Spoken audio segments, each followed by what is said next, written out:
Cuando yo era niño, mi familia y yo vivíamos en un pequeño pueblo muy aislado llamado Red Point en las entrañas de Pensilvania.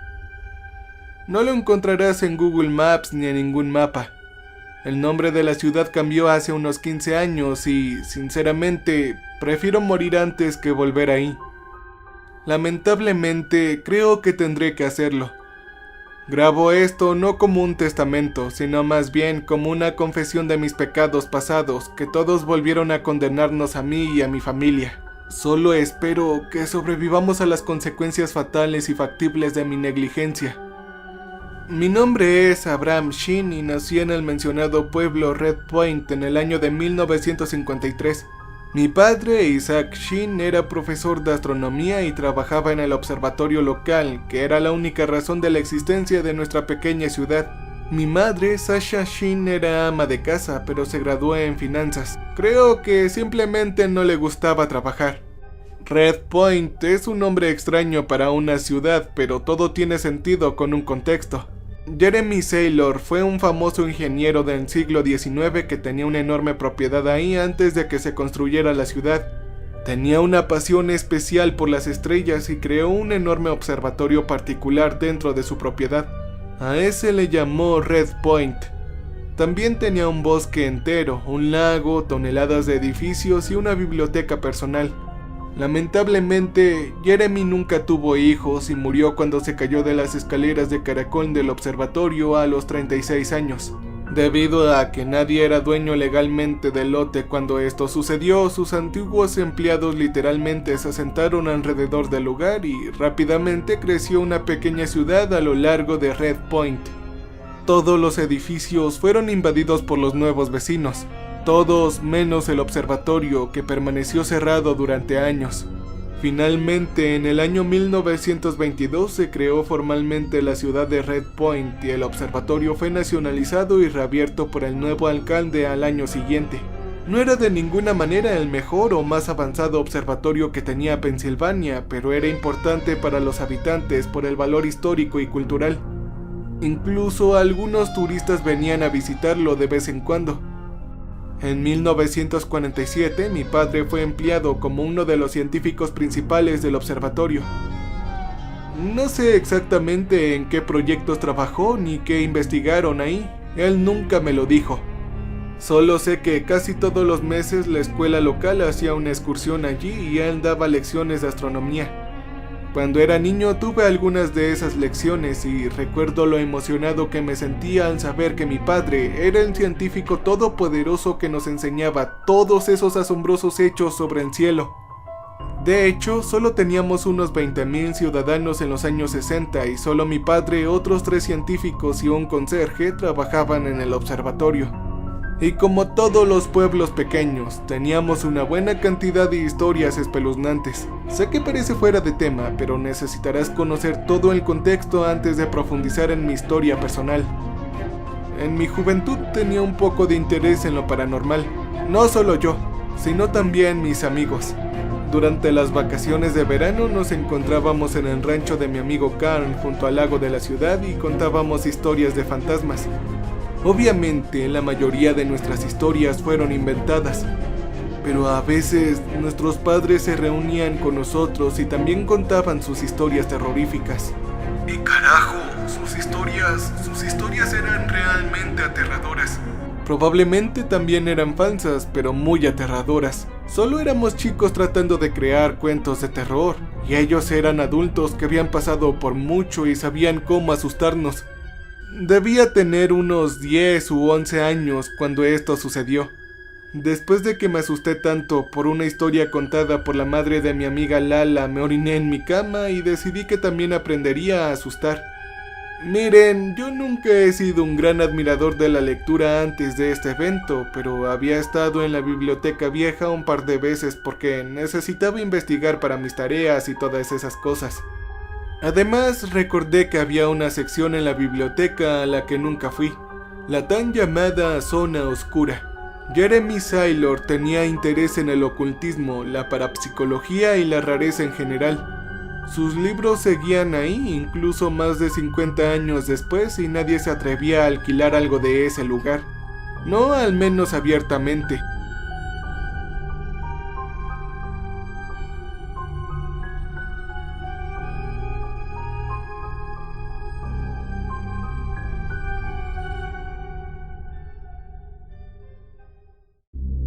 Entré a la biblioteca y fui hacia allá. La sección estaba tan polvorienta y sucia como vacía. Dudaba que lo hubieran limpiado alguna vez desde que Jeremy murió. Irónicamente me volví adicto a los viejos libros espeluznantes. Libros como Malleus Maleficarum, el Goitea, el Codex Gigas, entre otras cosas. Habían copias de varias piezas de literatura extraña ahí. Pronto más tarde se dedicaron a investigar conocimientos prohibidos y aprender algo de latín. Carl Joffrey, mi amigo que pertenecía a la familia propietaria del rancho, pronto se unió a mí en mis exploraciones y seguimos leyendo allí todos los días durante unos meses. Y así fue hasta que decidimos probar un ritual por nuestra propia cuenta. Ambos teníamos 12 años y después de aprender ocultismo en secreto, pensamos que ya éramos magos expertos. ¡Oh, qué tontos éramos! Decidimos hablar con Jeremy Saylor para empezar. Un grave error. Era sábado por la noche y el lugar no abría los fines de semana a esa hora. Habíamos entrado a escondidas al observatorio usando una llave que le había robado a mi padre. Encendimos las luces y subimos al lugar donde el fundador se había caído accidentalmente de las escaleras y nos preparamos con algunos rituales de purificación y oraciones. Y pronto estábamos listos. Colocamos con cuidado la tabla Ouija que trajimos en uno de los escalones y comenzamos todo. No recuerdo exactamente cómo sucedió. Fue hace mucho tiempo, pero recuerdo que después de unos buenos 15 minutos sin respuestas, fuimos recibidos por una entidad que se hacía llamar el Sepulturero. Hola chicos, me llamo el Sepulturero. Yo responderé pacíficamente a 3 de sus preguntas. Si quieren otra pregunta, yo tomaré algo a cambio. Obviamente, eso nos asustó muchísimo. Incluso sospeché que Carl se estaba metiendo conmigo, pero también parecía bastante asustado. Intercambiamos miradas y decidimos con un asentimiento que él haría la primera pregunta. ¿Tú eres un espíritu o un fantasma?, preguntó temblando. No. ¿Eres Jeremy Saylor?, Carl cuestionó. No. Estábamos a punto de hacer otra pregunta, pero vimos que la cosa se movía hacia las palabras por sí solo. Además, recuerdo que en este preciso momento las luces empezaron a parpadear. Pero él murió por mi culpa, terminó de decir. Pensé en levantarme y salir corriendo, pero estaba demasiado asustado como para hacer algo. La voz de Carl tartamudeaba, pero de alguna manera tuvo las agallas para hacer su pregunta final. ¿Y por qué tú lo asesinaste? Yo no lo hice. Él se mató. ¿Lo convenciste de que se suicidara acaso? Carl se dio cuenta de que había hecho una cuarta pregunta y su rostro se puso completamente pálido. ¡Maldita sea! Acabo de hacer mi cuarta pregunta. Lo siento demasiado, me murmuró. El aire se puso muy pero muy frío y las luces apagaron por completo, todas excepto una. La brillante luz de la luna que provenía del enorme telescopio en el extremo superior de las escaleras. Me quedé quieto, paralizado por el miedo, mientras él subía las escaleras sin decir nada y miraba por el telescopio. Ese fue el grito más fuerte que jamás haya escuchado. Carl bajó las escaleras corriendo, como si el mal mismo estuviera detrás de él, incluso con mis gritos tratando de calmarlo, y sin luz alguna él continuó. Tropezó con la tabla Ouija y bueno, lo adivinarás. Él se cayó de 3,5 metros y se golpeó la cabeza muy fuerte contra el suelo. Inmediatamente después del accidente, las luces se encendieron y con cuidado bajé las escaleras y fui hacia donde aterrizó. La tabla Ouija estaba a su lado y una pequeña cantidad de sangre había cubierto el sí.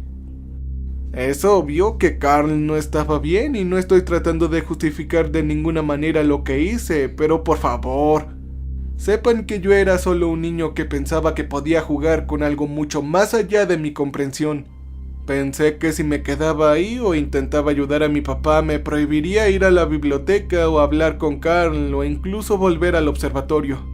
No sabía qué hacer, así que me escapé lo más rápido que pude. Me encerré en mi habitación y me escondí debajo de las mantas de la cama. Solo me desperté al mediodía al día siguiente. Mis padres me preguntaron por Carl y tuve que mentir que no sabía dónde estaba. Resulta que él nunca regresó a casa y sus padres estaban llamando a las puertas de todos sus amigos en busca de él o de información. La culpa me quemaba, pero logré ocultar lo que había hecho el día anterior.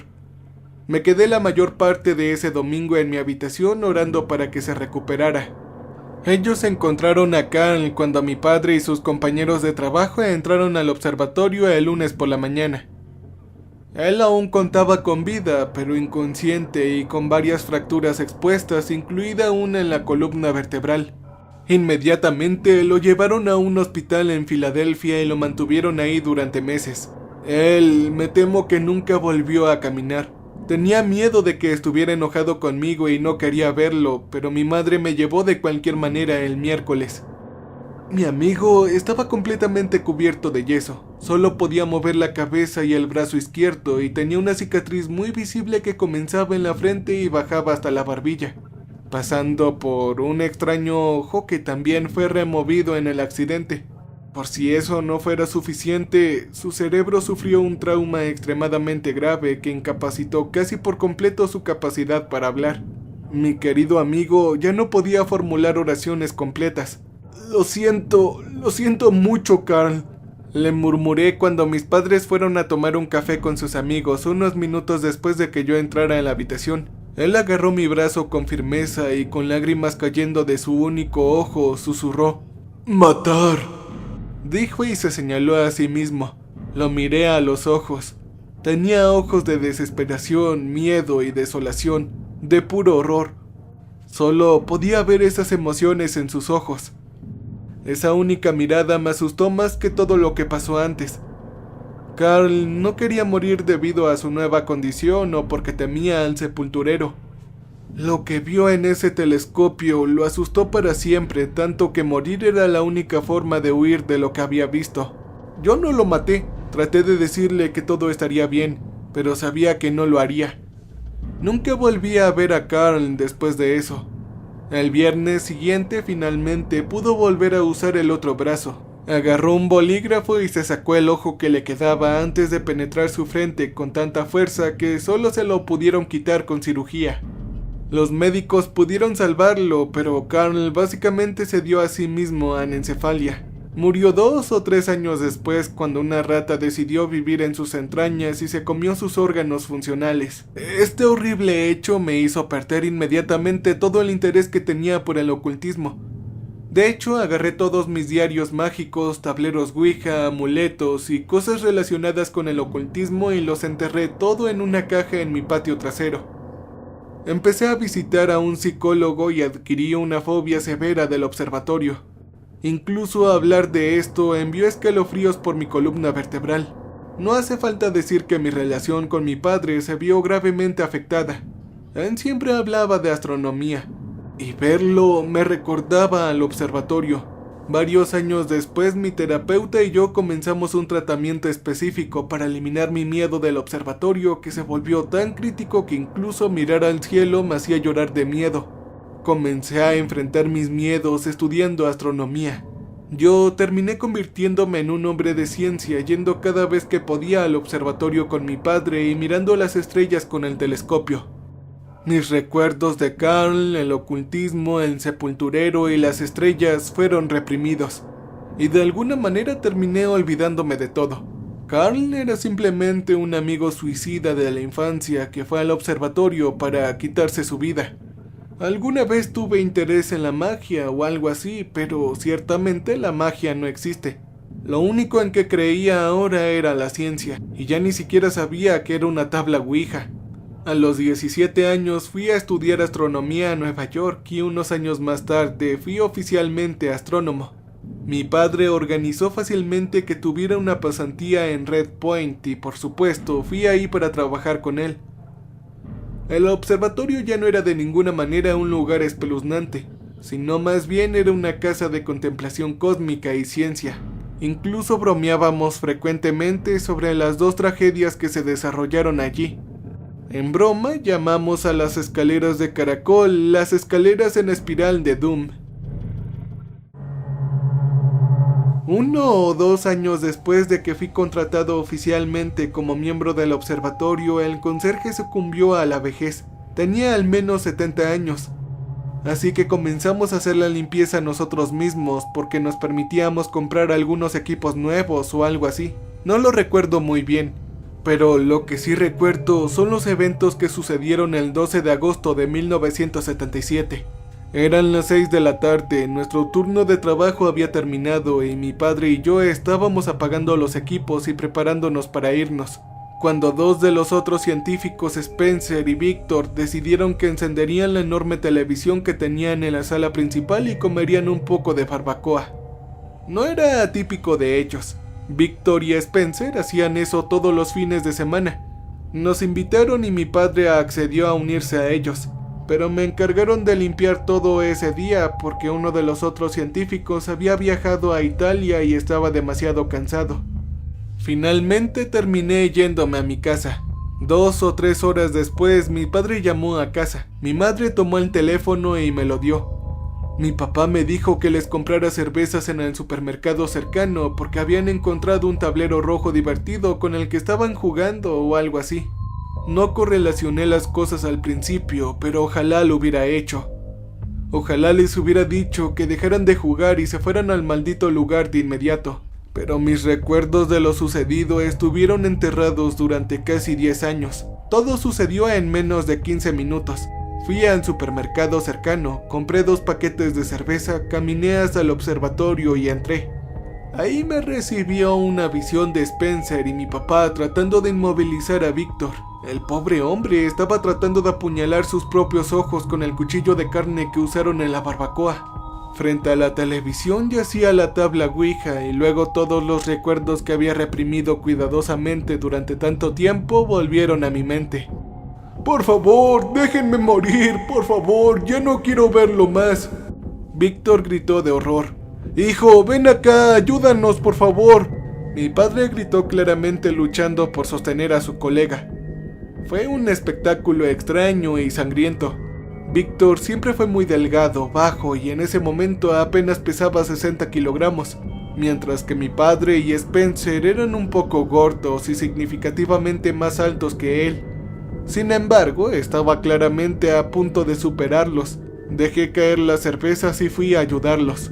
«Papá, ¿él usó el telescopio?», pregunté temblando y apresurándome hacia donde estaban. Mi padre simplemente asintió con la cabeza, todavía sin comprender completamente lo que estaba sucediendo. Lo que fuera que había matado a Carl años atrás y Jeremy décadas antes estaba de vuelta. Fuera lo que fuese, esperó durante años sin llamar la atención y luego atacó. Pero el momento en que lo hubiera olvidado por completo. Me vinieron a la mente recuerdos de todos los años que había trabajado ahí. El sepulturero siempre había estado ahí, toda mi vida. Incluso durante mis años en Nueva York, él estaba a mi lado acechándome y observando. Ese día, hace tantos años, se suponía que iba a morir. Pero yo huí. ¡Carajo! ¡Cálmate, Víctor!, grité mientras unía esfuerzos con mi padre y mi colega. Yo lo miré a los ojos, y ahí estaba la misma mirada que vi en los ojos de Carl que me atormentaron durante tanto tiempo. Había visto al sepulturero en toda su espantosa gloria, así como Jeremy o Carl lo hicieron. Esto me aterrorizó tanto que por un momento dudé y Víctor se liberó cortándose la mano en un movimiento brutal y pateándonos a mí y a mi padre, antes de que le cortara el estómago a mi colega y dejara que sus intestinos cayeran al suelo en un lío sangriento. «Dios mío, hijo, llama a una ambulancia, por favor», mi padre gritó mientras se quitaba el abrigo y trataba de usarlo para detener la hemorragia de Spencer. Corrí al teléfono del observatorio e inmediatamente llamé a los servicios de emergencia. 911, ¿qué servicios de emergencia necesita? Necesito una ambulancia, por favor. Hay 2 personas muy heridas en el observatorio. Cálmese, señor. ¿Dónde está ahora mismo? ¿Hubo violencia física involucrada? De repente, todas las luces del edificio se apagaron y el teléfono se cortó. Todo esto es culpa tuya, Abraham. Hablamos con Carl. Tú sabías sobre el sepulturero. Siempre lo supiste. Spencer murmuró incluso aun cuando estaba agonizando y partiéndose de la conciencia. «Cállate, Collins. ¿Cómo puedes culpar el juego con fantasmas como si nada a mi hijo?», mi papá dijo, y que le costaba respirar. Las patadas probablemente le habían fracturado 1 o 2 costillas. «Papá, ¿tú también miraste por el telescopio?», yo pregunté. «No, hijo, aún no lo he hecho. Collins tampoco lo hizo. Solo lo hizo Víctor». «Ok, te pediré que no lo revises. Ayuda a Spencer, te pedirá ayuda», dije y me fui corriendo para pedir ayuda en la ciudad. Unos minutos después estaba de regreso en el observatorio con 2 policías, una ambulancia y 2 o 3 campesinos ayudando. No recuerdo exactamente a dónde fui en busca de ayuda. Estaba tan preocupado que ni siquiera podía pensar bien al respecto. Pero cuando regresé, mi papá estaba pálido, incluso más que antes. La policía ya estaba hablando con él, así que no pude decir nada, pero pude intercambiar miradas con sus ojos antes de que entrara con Spencer en la ambulancia. ¿Por qué? ¿Por qué carajo miró por el telescopio mientras yo iba a pedir ayuda? Intenté ir al hospital donde los llevaban, pero la policía me esposó y me llevó a declarar en la comisaría. Estaba cubierto de sangre y era el único que no estaba herido después de todo. Pasé varias horas respondiendo preguntas ahí cuando llegó la noticia. Mi papá, se había cortado el cuello con un trozo de espejo roto en la habitación del hospital. Para cuando yo llegué, él ya estaba muerto. Lo que sucedió después me dolió tanto que no quiero grabar mucho sobre esto. El suicidio de mi padre había destrozado a mi madre y terminó teniendo graves problemas psicológicos después de eso. Unos meses después se unió a un extraño culto cristiano y se mudó a Guyana. Nunca la volví a ver después de eso. Debo recalcar que tampoco volví a ese maldito observatorio, ni tampoco vi a Spencer Collins, de quien de hecho nunca volví a saber de él desde que salió del hospital. El científico que viajaba, Frederick Puller, se convirtió en el único astrónomo que trabajaba ahí cuando regresó. Él trató de contactarme para regresar o incluso contratar gente nueva fuera de la ciudad, pero no tuvo éxito y terminó trabajando solo ahí. Nadie quería trabajar en ese espantoso lugar. Y pronto nadie estaría trabajando ahí. Freddy, como lo llamábamos ahí, fue encontrado colgado 2 o 3 meses después. Ya me había mudado a Nueva York, pero mi madre todavía vivía en Red Point. Me dijo que el estado había cerrado finalmente el observatorio después de su última muerte, pero que el FBI investigaba todo el asunto y siempre había 1 o 2 agentes parados en la puerta del edificio. Los hombres vestidos de negro vagaron literalmente por las calles durante meses, y las cosas solo se pusieron más raras. La gente empezó a desaparecer y la ciudad adquirió tan mala reputación que hubo que cambiar su nombre y sinceramente nunca me preocupé por el nuevo nombre. Nunca olvidé lo que pasó, pero lo superé. Comencé a enseñar ciencias a estudiantes de secundaria y terminé casándome con una de mis ex colegas universitarias que se había convertido en profesora, la señorita Sarah Werschel. Tuvimos un hijo llamado Maxwell Werschel Sheen. Es la única razón por la que estoy registrando todo esto. Una vez más, cuando casi ya me había olvidado del acontecimiento, el sepulturero atacó donde yo era más vulnerable. Durante la primera infancia de Maxwell, todavía no supe completamente lo que sucedió. Tenía el hábito de beber que finalmente superé hace unos años. Nunca me volví violento con él o con mi esposa, pero a veces podía ser bastante sincero, e incluso si no podía recordarlo por completo. A veces dejaba que los secretos del ataúd de Jeremy se me escaparan de los labios. Mi hijo pronto supo sobre el sepulturero y todas las muertes que rodearon mi vida anterior. A Sarah, como pueden imaginar, no le hizo gracia que hablara de estos eventos con un niño.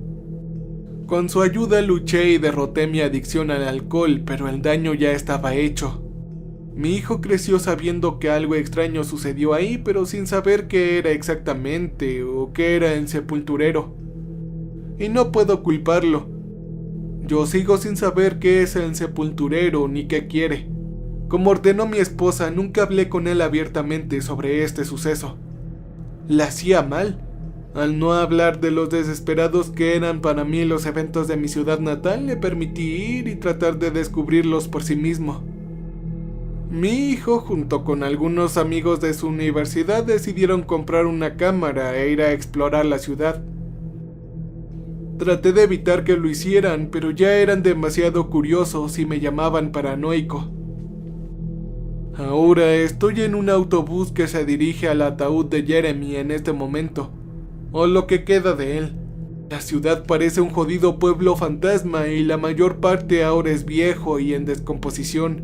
No sé si podré salvar a mi hijo y a sus amigos. Dudo que pueda llegar al observatorio antes que ellos, pues salieron al menos 1 hora y media antes que yo. Ellos subieron el autobús y no sé si sobrevivirán. Pero por favor, como el suicidio y la adicción de las drogas, este tipo de cosas paranormales deben ser discutidos. Olvidar el pasado o ignorarlo permite que vuelva a suceder. He cometido este error 2 veces. Esta es la razón principal por la que grabo todo esto. Si te sucede a ti o en tu familia, no entierres el recuerdo. Habla de ello, incluso si te duele. No hay forma de que te sorprendas si lo haces.